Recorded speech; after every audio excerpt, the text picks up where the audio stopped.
De la puce à l'oreille. De la puce à l'oreille.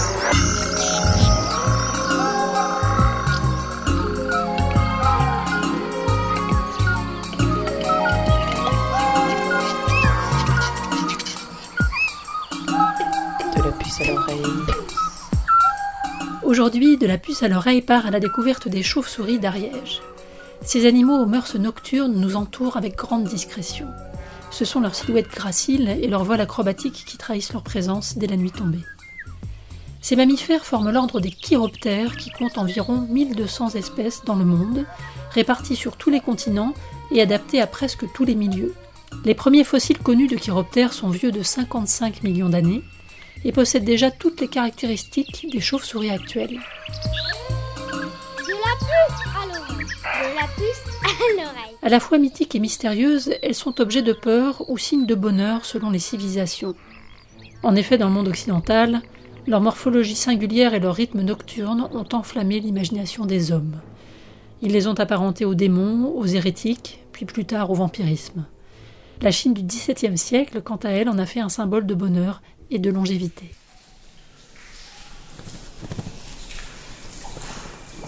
Mais pourquoi ce nom de chauve-souris ? Ce nom viendrait du bas latin cavassorix ou cavassorex, qui signifie mot à mot chouette-souris. Ce mot aurait été peu à peu déformé au fil du temps et serait devenu calvassorix, qui signifie chauve-souris. Mais je ne vous en dis pas plus. Je laisse le soin à Boris Bayat, chiroptérologue à l'ANA, de vous faire découvrir le monde fascinant de ces créatures exceptionnelles. C'est quoi une chauve-souris ? Alors une chauve-souris, c'est un mammifère un peu particulier, puisque ce sont les seuls mammifères au monde qui volent et qui volent de façon active. Qu'est-ce que c'est un vol actif ? C'est un vol avec des battements d'ailes, à l'opposé d'un vol qu'on pourrait dire passif ou d'un vol plané, comme feraient les écureuils volants dans les forêts tropicales. C'est quoi un chiroptérologue ? Alors, on ne dit pas un chiroptérologue, mais un chiroptérologue. Donc c'est qui étudie les chauves-souris, parce que nous, dans notre jargon, on parle de chiroptère. Chiro, ça veut dire main, pter, ça veut dire aile, et donc ça veut dire qu'ils volent avec leurs mains. Et ce sont bien les mains qui ont été reliées par une membrane qui s'appelle le patagium, qui leur ont permis de voler. Et c'est grand comment une chauve-souris ? Alors chez nous, ce sont que des micro-chiroptères. À l'inverse, dans les pays tropicaux, on va pouvoir trouver des méga-chiroptères comme les roussettes, qui vont être vraiment très grandes. Par contre, chez nous, donc, les plus grandes, ce sont le molosse de Cestonie ou la grande noctule, qui peuvent faire jusqu'à 60 cm d'envergure pour un poids d'environ 80 grammes. Alors que la plus petite, c'est la pipistrelle commune, qui elle fait un poids de seulement 4 grammes pour une envergure de 20-25 cm. Ça fait à peu près la taille d'un pouce, les ailes fermées. Est-ce qu'il y a plusieurs espèces en Ariège ? Alors en Ariège, on a vraiment beaucoup de chance, parce qu'on connaît actuellement 27 espèces de chauves-souris qui ont été répertoriées en Ariège, sur les 34 seulement qu'il existe en France. Comment elles se reproduisent ? Alors la reproduction chez les chauves-souris, elle a lieu à l'automne, et généralement, les mâles et les femelles se retrouvent à un endroit donné pour la période d'accouplement. Donc ça dure pendant un mois à peu près. Ensuite, les chauves-souris stockent le sperme du mâle pendant tout l'hiver, et ce n'est qu'au printemps où il va y avoir déclenchement des ovules et fécondation, à l'exception d'une espèce, le Minioptère de Schreiber, qui lui, il y a fécondation déjà à l'automne, donc il y a formation d'un petit embryon, et cet embryon va être stoppé pendant l'hiver, et la gestation va reprendre avec les beaux jours au printemps pour une mise bas qui va se dérouler généralement au mois de juin. Et ça fait combien de petits à la fois ? Alors les chauves-souris, à ne pas confondre avec les souris qui elles font plusieurs générations et beaucoup de petits par portée, les chauves-souris ne font exclusivement qu'un petit par an. Très très rarement deux, mais dans 99% des cas, c'est un seul petit par an.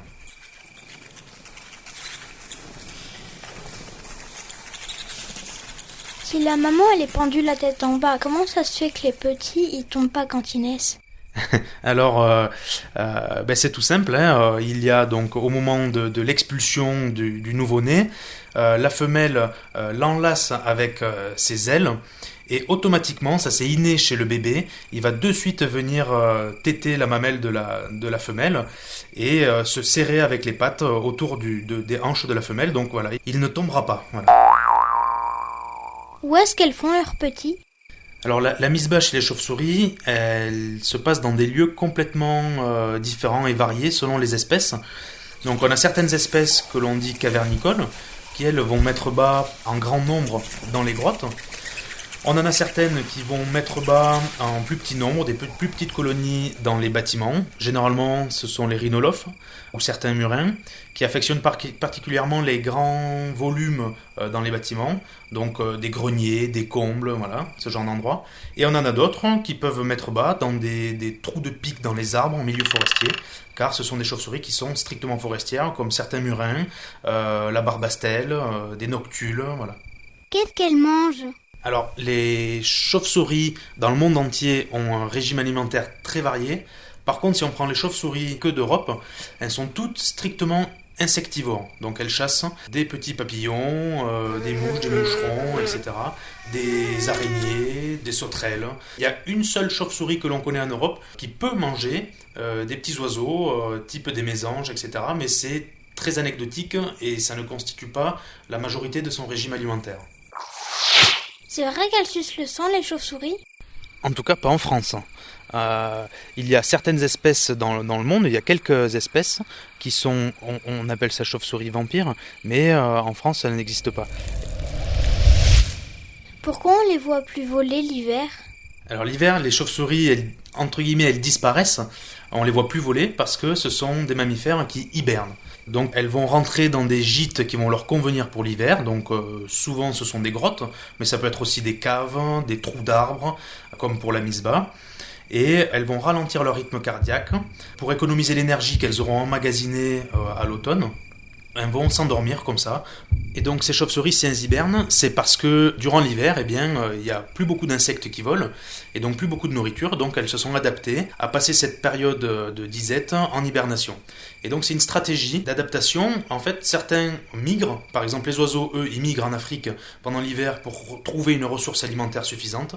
D'autres sont sédentaires et donc passent la saison d'hiver en Europe, en hibernation justement, pour pouvoir passer, disons, la période pas favorable. Pourquoi on dit qu'il ne faut pas les déranger quand elles dorment? Si on les dérange et qu'elles se réveillent, elles vont réenclencher tout leur système, donc elles vont avoir une consommation d'énergie qui va être très importante, donc elles vont se réveiller, puis se rendormir parce qu'il n'y aura toujours pas de nourriture, et par contre, si on les réveille une ou deux fois comme ça dans l'hiver, eh bien elles n'auront plus assez d'énergie pour pouvoir passer l'hiver en entier, elles vont se réveiller trop tôt, et elles risquent de mourir d'épuisement, et parce qu'elles n'auront plus assez de ressources. Est-ce qu'elles ont des prédateurs? Donc les prédateurs naturels les plus importants pour les chauves-souris, ce sont les rapaces nocturnes. Par contre, il y a d'autres prédateurs qui sont entre guillemets moins naturels. Les chats domestiques attrapent beaucoup les chauves-souris.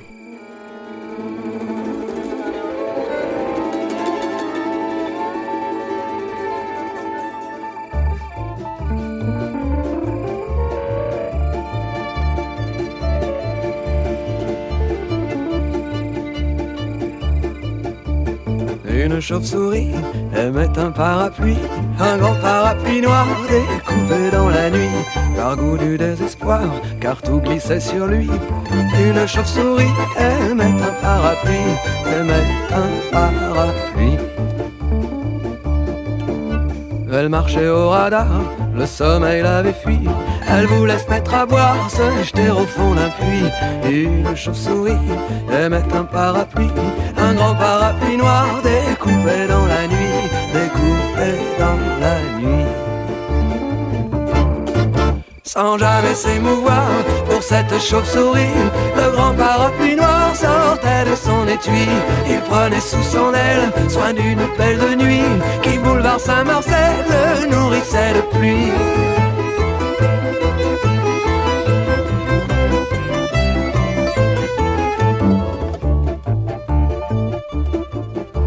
Puis le grand accessoire se mit à voyager dans son bel habit noir, son habit noir de jet. Après les palabres pour faire un peu d'osier, un avaleur de sabre le mit dans son gosier, le mit dans son gosier. Un acrobate servi de balancier, un vendeur de cravates le prit comme associé. Puis il se déplia sur une permanente. Puis il se déplia car il pleuvait sur Nantes, car il pleuvait sur Nantes. Une chauve-souris, demoiselle de la nuit, une chauve-souris aimait un parapluie. Elle vint chercher l'oubli au fond d'un vieux manoir où elle mourait d'ennui pendant que le parapluie menait au Père-Lachaise une vie de bâton de chaise.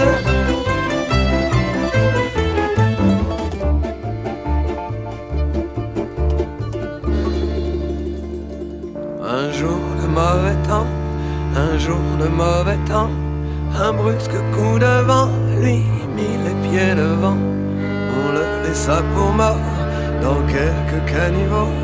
On le laissa pour mort avec le bec dans l'eau, avec le bec dans l'eau.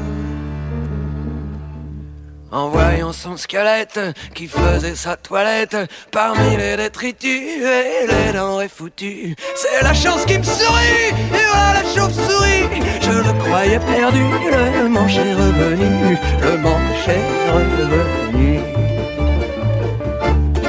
Riant comme une baleine, pleurant comme une madeleine, une chauve-souris aimait un parapluie. Ils allèrent se dire oui dans le grenier de la mairie. Une chauve-souris aimait un parapluie. Une chauve-souris aimait un parapluie. Une chauve-souris aimait un parapluie. Vous êtes toujours à l'écoute de l'émission De la puce à l'oreille, aujourd'hui en compagnie de Boris Bayat de l'ANA qui vous parle des chauves-souris d'Ariège. Comment elles font pour voir la nuit? Alors les chauves-souris, pour voir la nuit, elles émettent des ultrasons. En fait, c'est une des particularités de ces mammifères-là, c'est que donc pour voir la nuit, elles ont un système, on dit, d'écholocation. Elles crient avec leur bouche ou le nez, et elles réceptionnent l'écho de ce cri qu'elles analysent dans leur cerveau, et ça leur permet d'avoir une vision en 3 dimensions sous forme acoustique.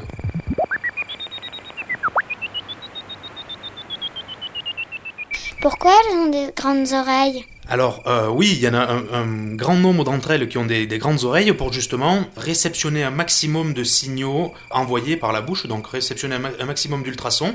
Par contre, elles n'ont pas forcément toutes des grandes oreilles, et en fait, ça va traduire un petit peu le milieu dans lequel elles évoluent. Donc les chauves-souris qui ont des oreilles plus petites, elles vont évoluer dans un milieu plutôt ouvert en altitude, alors que les chauves-souris qui auront des grandes oreilles, elles vont évoluer plutôt au ras du sol ou dans un milieu boisé et plutôt fermé.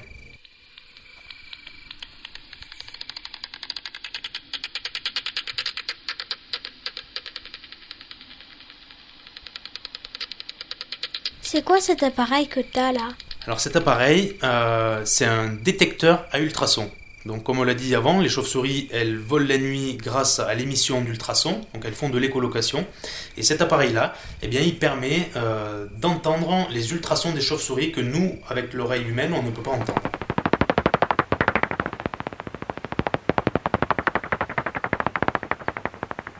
Et tu parles la langue des chauves-souris?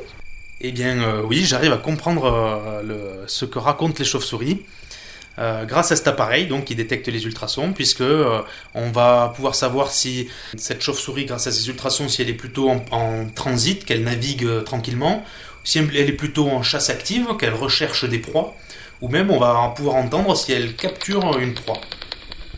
Une pipistrelle de cul qui a des buzz, elle est en pleine chasse là. Qu'est-ce qu'elle fait là, elle chasse ? Là elle est en pleine période de chasse. Ouais. Donc on entend que les signaux là en fait se rapprochent de plus en plus jusqu'à ce que l'on appelle un buzz en fait, où elle capture l'insecte. Et le son qu'on vient d'entendre un petit peu plus particulier là, c'est ce que l'on appelle les cris sociaux. Ce sont des sons en fait qui sont émis par les chauves-souris, mais ils ne retranscrivent pas la vision de la chauve-souris, ils retranscrivent en fait des sons pour communiquer en fait entre chauves-souris. Mais en fait, à quoi ça sert de les compter ? Parce qu'on fait des suivis de population, ça s'appelle. Si on fait des suivis de population chaque année, c'est pour voir comment se portent les colonies de Misbah en Ariège. Ça nous permet, au fil des années, de voir un petit peu si les chauves-souris se portent bien ou pas. Et donc actuellement, on se rend compte que les chauves-souris se portent plutôt pas très bien. Et qu'on a, pour certaines espèces en tout cas, plutôt des tendances à la baisse au niveau des effectifs. Pourquoi elles diminuent les populations ? Les chauves-souris ont une écologie qui est vraiment très complexe. Elles changent de grottes, de cavités ou de lieux au fil des saisons. Donc elles ont besoin de gîtes différents aux 4 saisons. Reliées à ça, elles ont besoin de corridors. Souvent, les chauves-souris, elles évoluent le long des haies, etc. Elles ont besoin de linéaires et d'un milieu, on va dire, assez diversifié pour qu'elles évoluent. Or, depuis les années 50, on va dire, depuis l'intensification de l'agriculture, on a eu tendance à arracher toutes les haies, on a eu tendance à uniformiser nos paysages pour produire un maximum. Et donc, on se rend compte depuis plusieurs décennies eh bien, que les populations de chauves-souris diminuent énormément. L'agriculture en fait partie, mais il n'y a pas que l'agriculture intensive qui a participé à ça. Il y a aussi le fonctionnement, on va dire, de l'homme en général, avec l'urbanisation grandissante, avec le développement de voies de communication, donc de routes, d'infrastructures routières en général, qui ont un fort impact sur les chauves-souris, puisqu'on s'est rendu compte bien que dès qu'une infrastructure, un linéaire routier coupe une voie de communication de chauves-souris, eh bien on a un fort impact des routes, donc avec beaucoup de collisions entre les véhicules et les chauves-souris. Et comment on peut faire pour les protéger ? Ce qui est très important, en fait, tout simplement, c'est de maintenir une mosaïque paysagère diversifiée. Plus on va avoir d'habitats différents, plus on aura de chauves-souris. Et protéger l'habitat pour les chauves-souris, eh bien, ça revient à avoir des bonnes pratiques sur ces espaces-là. Restaurer les haies ou entretenir les haies, ne pas utiliser trop de pesticides, etc. Voilà. Si je veux avoir des chauves-souris à la maison, est-ce que je peux aménager un petit endroit pour qu'elles se sentent bien ? Alors oui, on peut leur aménager un petit coin. Par contre, ce sont des espèces qui sont, on va dire, difficiles. Donc c'est vrai que il faut respecter beaucoup de conditions en termes de température, de tranquillité, de chaleur, d'humidité aussi. Donc le plus simple pour ça, c'est soit de bénéficier d'un grenier ou d'un comble d'un volume important, plutôt faiblement éclairé, pour qu'elles viennent, et ça c'est le plus simple. Après, on peut leur aménager des petits abris pour faire venir d'autres espèces. Et là, le plus simple, c'est de se renseigner auprès des personnes ressources dans le département ou ailleurs. Parce qu'il existe plein de livres qui expliquent comment créer des aménagements, des nichoirs à chauves-souris, etc. Oui, mais ma maman, elle dit que ça fait trop de caca dans le grenier. Eh bien, tu diras à ta maman que le guano de chauve-souris, c'est un des guanos les plus puissants et que donc il en faut très peu pour que les plantes du jardin ou le potager soient fertilisées. Donc un petit coup de balai de temps en temps, hop, on récolte le guano et comme ça, les plantes du jardin vont bien. Et si par exemple, il y a une chauve-souris qui rentre dans ma chambre, qu'est-ce que je fais ? S'il y a une chauve-souris qui est rentrée chez toi, le mieux à faire, c'est de fermer. S'il y a une fenêtre dans la pièce où elle est rentrée, c'est de fermer la porte, éteindre la lumière et ouvrir grand la fenêtre et de sortir de la pièce. Voilà, c'est tout simplement le geste le plus simple à faire, puisque la chauve-souris, elle y voit très bien dans la nuit, et elle va vite voir qu'il y a une ouverture, et elle va sortir très rapidement. Est-ce que c'est vrai que quand les chauves-souris, elles font pipi sur la tête, on perd nos cheveux ? Non, ça c'est des mythes encore, comme les chauves-souris qui nous sucent le sang ou qui s'accrochent dans les cheveux. C'est des mythes qui n'ont pas lieu d'être. Pourquoi t'as pas de cheveux alors ? C'est faux. Let's go. Atomic batteries to power. Turbines to speed. Roger. Ready to move out.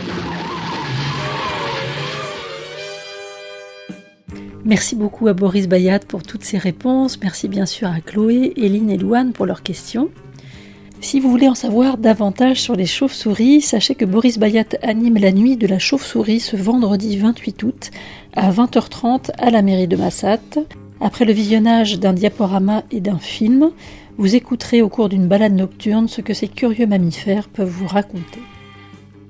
Vous trouverez de nombreuses références bibliographiques sur le sujet sur le site internet de l'ANA www.ariègenature.fr à la rubrique de la puce à l'oreille, où vous pouvez également réécouter ou télécharger cette émission.